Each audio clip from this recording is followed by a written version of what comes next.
Hai teman-teman semua, selamat berjumpa lagi di kanal ini. Dan selamat datang untuk kalian yang baru mengunjungi kanal cerita bergambar ini. Di sini kalian bisa mengikuti cerita-cerita sebagai hiburan dan pengetahuan. Subscribe, share, like, dan komen, agar kami lebih bersemangat membagikan cerita-cerita untuk Anda. Kali ini kami akan membagikan sebuah kisah berjudul Brahmana Keling. Selamat mengikuti. Pada zaman dulu, di suatu daerah yang bernama Keling, ada seorang pendeta yang sangat terkenal karena pandangannya tentang kebenaran yang utama dan mempunyai ilmu kelepasan jiwa. Ia disebut sebagai Brahmana Keling karena beliau berasal dari sebuah daerah yang bernama Keling di Jawa Timur. Beliau juga mendirikan pasraman atau pertapaan di lereng Gunung Bromo. Brahmana Keling adalah putra dari Dangyang Kayu Manis, cucu dari Empu Chandra, Kumpi dari Empu Bahula, dan Cicit dari Empu Brada. Tetapi sampai saat ini, belum ada yang tahu nama beliau yang sebenarnya. Karena beliau berasal dari daerah Keling, maka beliau dipanggil dengan sebutan Brahmana Keling. Brahmana Keling pernah melakukan perjalanan ke Madura, Bali, dan terakhir menuju Badanda Negara atau Sidakarya sekarang. Berikut ini adalah riwayat perjalanan beliau. Yang pertama, perjalanan Brahmana Keling ke Madura. Kerajaan Madura pernah lalai untuk menunaikan saji pepajikan yang merupakan upacara tarian persembahan kepada para leluhur. Karena raja pada waktu itu kurang yakin terhadap akibat yang ditimbulkan apabila upacara tidak dilaksanakan.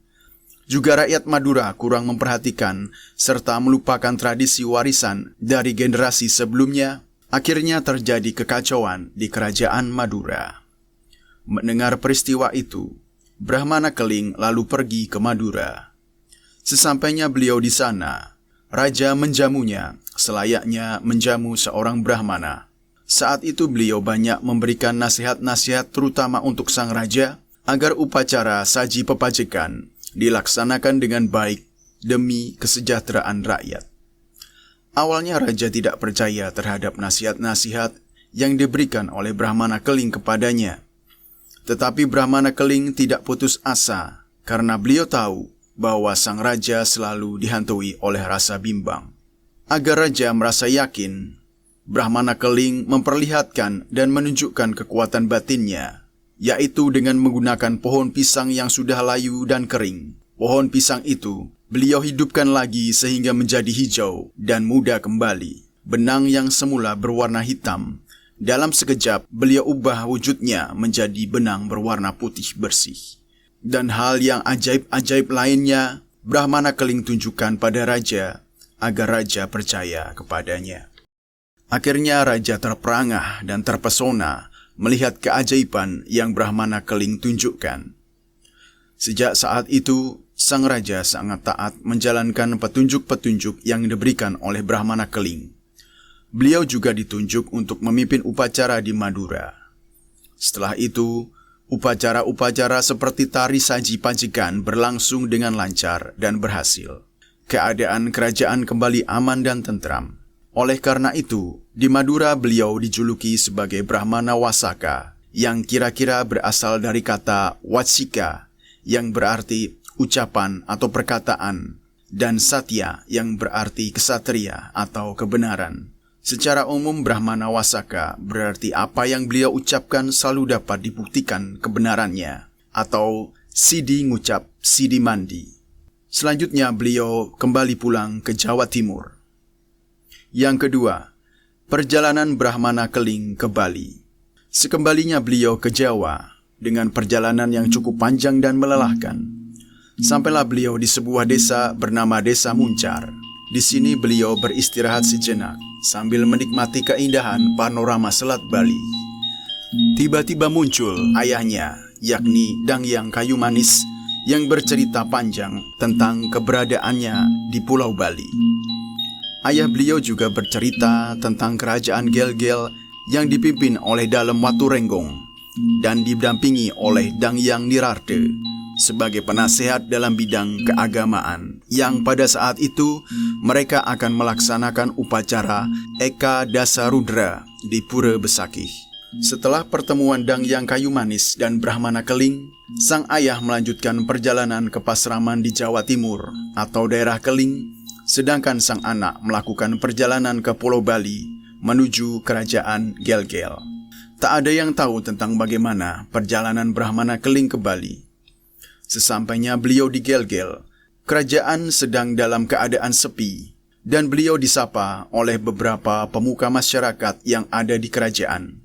Beliau tiba di Gel-Gel dalam kondisi lesu, lusuh, dengan pakaian yang kumal dan kotor. Ketika beliau ditanya tentang tujuan beliau ke Gel-Gel, beliau menjawab bahwa beliau ingin menemui saudaranya, yaitu Sang Prabu Dalem Waturenggong dan Dangyang Nirarde. Karena orang yang ingin ditemui oleh Brahmana Keling tidak ada di kerajaan, maka beliau dipersilahkan oleh pemuka masyarakat untuk menghantar beliau menuju Pura Besakih, sebab mereka sedang mempersiapkan segala sesuatu untuk melaksanakan upacara Eka Dasarudra. Sesampainya beliau di pelataran Pura Besakih, beliau disapa oleh masyarakat yang sedang ngayah dan ditanyakan maksud kedatangan beliau. Brahmana Keling menjawab bahwa ia ingin bertemu dengan saudaranya, yaitu Dalem Waturenggong dan Dangyang Nirarde. Masyarakat itu tidak percaya terhadap jawaban Brahmana Keling yang mengaku-ngaku sebagai saudara dari Dalem junjungannya. Bahkan masyarakat ini tersinggung karena menurutnya tidak mungkin Dalem junjungannya memiliki saudara yang penampilannya seperti gelandangan. Tetapi Brahmana Keling tetap bersikeras dan beliau berhasil untuk masuk ke dalam pura. Akhirnya, mungkin karena merasa lelah, Brahmana Keling langsung menuju ke Pelinggi Surya Chandra dan duduk beristirahat melepas penatnya. Tak begitu lama, datanglah Sang Prabu Dalem Waturenggong. Begitu beliau menoleh ke atas Pelinggi Surya Chandra, alangkah terkejutnya beliau. Karena murkanya, beliau langsung memanggil prajurit untuk menanyakan siapa gerangan orang yang telah berani duduk di atas Pelinggi Surya Chandra. Prajurit menjawab bahwa orang itu atau Brahmana Keling memang dari tadi memaksa untuk masuk dan dia mengaku sebagai saudara Sang Prabu dan Dangyang Nirarde. Tetapi tidak ada yang tahu mengapa tiba-tiba orang itu sudah ada di atas Pelinggi Surya Chandra. Bertambah murkalah Sang Prabu setelah mendengar apa yang disampaikan oleh prajurit tersebut. Sang Prabu lalu memerintahkan rakyat dan semua pengayah untuk mengusir orang yang disangka gila itu. Karena saking mulianya hati Sang Brahmana, beliau tidak melawan sedikit pun saat diusir oleh rakyat. Karena Sang Prabu sudah tidak mengakui beliau sebagai saudara lagi. Sebelum Brahmana Keling meninggalkan Besakih, beliau mengucapkan kutukan yang berbunyi, "Wastu tata astu." Karya yang dilaksanakan di Pura Besakih ini tan sidakarya atau tidak berhasil. Bunga kekeringan, rakyat kekeringan, atau diserang wabah penyakit, sarwa gumitat gumidit, binatang kecil atau hama, menyerang, membuat kehancuran atau ngerebede di seluruh jagat atau bumi Bali. Begitulah ucapan yang keluar dari mulut Brahmana Keling yang bagaikan suara petir di langit yang cerah. Semua masyarakat menyaksikan dengan mulut menganga, terpaku, tak berkutik sedikit pun. Lalu Brahmana Keling meninggalkan Besakih menuju barat daya. Yang ketiga, perjalanan Brahmana Keling ke Bedanda Negara atau sekarang disebut Sidekarya. Singkat cerita, sampailah Brahmana Keling ke Bedanda Negara, yaitu desa Sidekarya sekarang. Badanda Negara berasal dari kata Badanda yang berarti padanda atau pandan atau pohon berduri dan negara yang berarti wilayah.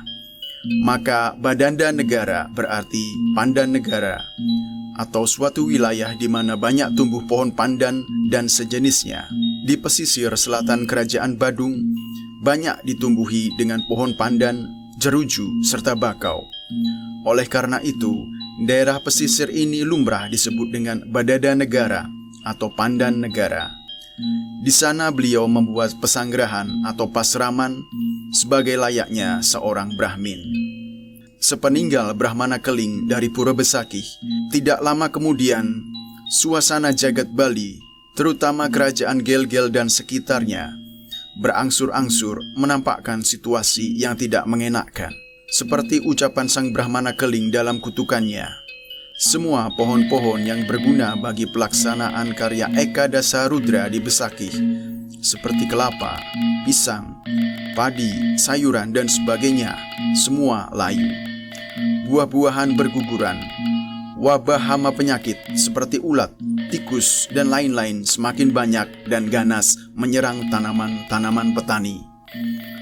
Bumi seketika menjadi kering kerontang. Wabah penyakit atau gerubuk menyerang penduduk. Terjadi pertengkaran antar pengayah yang disebabkan oleh hal-hal yang sepele, sehingga keadaan menjadi kacau balau. Oleh karena itu, pelaksanaan karya dibatalkan karena sudah tidak memungkinkan untuk diteruskan. Melihat kenyataan seperti itu, Dang Yang Nirarte diperintahkan oleh Dalem Waturenggong melakukan upacara pembasmian, bahkan dengan dilakukan tapa semadi oleh Dang Yang Nirarte. Tetapi seakan-akan semuanya tidak mempan, bahkan terkesan masalah semakin menjadi-jadi. Semua keadaan serba menyedihkan. Akhirnya ide Dalem Waturenggong sendiri turun tangan. Pada suatu malam, Dalem Waturenggong mengadakan tapa samadi di Pura Besakih. Beliau mendapatkan pewisik dari Ide Betara yang berstana di Pura Besakih bahwa Dalem Waturenggong telah berdosa karena mengusir saudaranya sendiri secara hina, dan hanya Brahmana Kelinglah yang dapat mengembalikan keadaan seperti sedia kala. Setelah mendapatkan petunjuk berupa pewisik, esok harinya Dalem Waturenggong langsung memanggil Perdana Menterinya, yaitu Arya Kepakisan, serta memanggil para patih lainnya, seperti Arya Pengalasan, Arya Ularan, dan lainnya, termasuk para punggawa untuk mengadakan sidang. Dalam sidang tersebut diputuskan agar mereka menjemput Brahmana Keling yang pernah diusir dan dipanggil ke Gel-Gel secepatnya, karena hanya beliaulah yang dapat mengembalikan keadaan seperti sedia kala. Dikatakan juga bahwa Brahmana Keling sedang berada di Badanda Negara, yaitu pesisir selatan Kabupaten Badung. Berangkatlah rombongan penjemput Brahmana Keling untuk dimohon bersedia menemui Dalem Waturenggong. Akhirnya, Brahmana Keling dijumpai di Badanda Negara yang sekarang disebut Desa Sidakarya, di mana Pura Mutering Jagat Sidakarya berada. Brahmana Keling bersedia mengembalikan keadaan seperti sedia kala. Setibanya Brahmana Keling di Pura Besakih, Dalem Waturenggong memohon belas kasihannya agar Pulau Bali dikembalikan seperti semula. Tidak ada bencana dan hama. Begitu pula karya atau upacara agama dapat berlangsung dengan baik, dengan janji akan menerima Brahmana Keling sebagai saudara. Brahmana Keling lantas minta kesaksian yang membenarkan segala yang diucapkan. Misalnya, ayam hitam dikatakan putih, maka ayam hitam itu akan menjadi benar-benar putih. Pohon kelapa yang tadinya tidak berbuah, dikatakan berbuah, maka benar-benar berbuah. Hama dan wabah pun seketika lenyap, sehingga upacara atau karya yang dilaksanakan itu dapat dilanjutkan dan berjalan dengan sidakarya atau berhasil.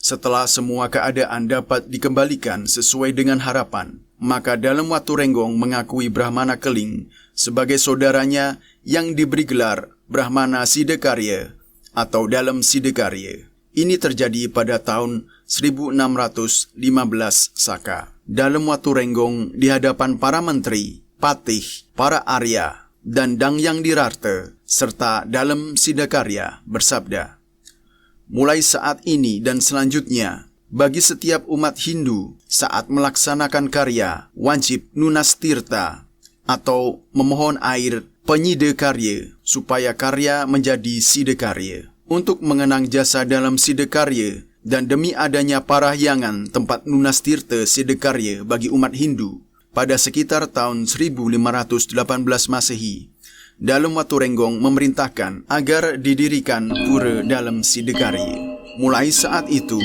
Dalem Waturenggong memerintahkan seluruh rakyat Bali untuk mensukseskan karya atau upacara yang akan dilaksanakan, agar memohon jatuh karya ke pura Dalem Sidekarya, tempat Brahmana Sidekarya. Di samping itu, pada setiap upacara keagamaan, supaya diadakan pertunjukan topeng Sidekarya, menghaturkan wali Sidekarya sebagai pelengkap upacara penting umat Hindu.